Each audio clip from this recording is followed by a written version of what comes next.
Hey there, language learners. I am Sabanur and we are back for part 2 of our Express English series. Whether you are continuing from part 1 or jumping in fresh, we are about to explore more essential phrases. Are you ready? Let's dive in. Let me tell you some ways to express surprise and amazement. The first word that you can use is wow. We use wow when we want to express strong amazement, admiration, or enthusiasm. It's versatile and can be used in response to something impressive, surprising, or exciting.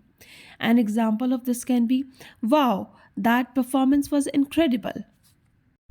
Or you can use the expression no way. It conveys that what you have just heard or seen is hard to believe or unexpected. An example of this can be no way you won the lottery? That's unbelievable. That's amazing. That's amazing is a positive response to something impressive or noteworthy. An example of this can be you learned a new language in a month? That's amazing. What if you want to make some suggestions? If you want to make some suggestions, you can say how about.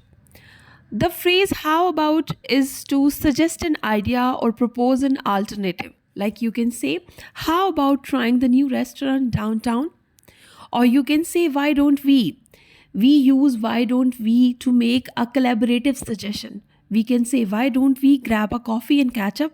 Or you can say, you might want to.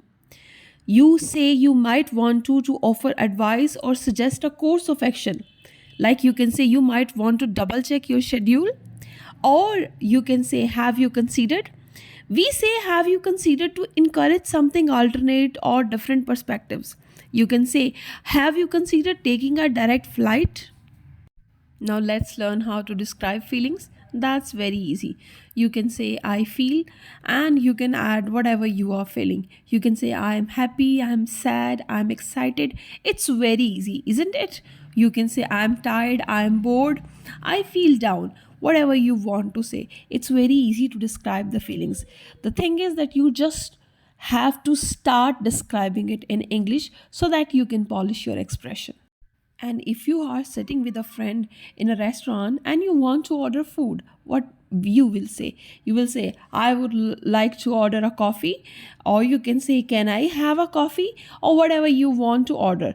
Or you can say, what do you recommend? Or you can say, what are your recommendations? Or if you are allergic to something, you can specify that I am allergic to that specific thing. These are some expressions that you can use while sitting at a restaurant. If you want the bill, you can say the bill please. If you want to order whatever your friend has ordered, you can say I'll have the same. If you want to split the bill, you can say separate checks please. If you want to, appreciate the service, appreciate the food, you can say the food was great. You can say the ambience was great. You can say the service was great. It actually depends upon whatever you want to convey. You can alter it according to your situation. And if you are traveling and you want directions to some destination, you can say, how do I get to Lahore? How do I get to New York? Or you can say, where is the nearest bus stop? Whatever you want to ask, depending upon your situation. You can say, is it far from here? Or you can say, can you show me on the map? These are some expressions that you can use to ask for directions to some destination. Now let's learn some time expressions as well. To ask about time, you can say what time is it? You can say it's early, late. You can say I'll be there at the specific time, or you can say I'll see you later. If you want to bid farewell to someone, you can say goodbye. You can say see you later. You can say take care. You can say have a good day or have a good evening. These are some basic phrases or expressions that you can use day to day, and keep this thing in your mind that using these phrases in context and practicing them regularly will help you become more comfortable and confident in your spoken English. For more such videos, please subscribe and share. Thank you.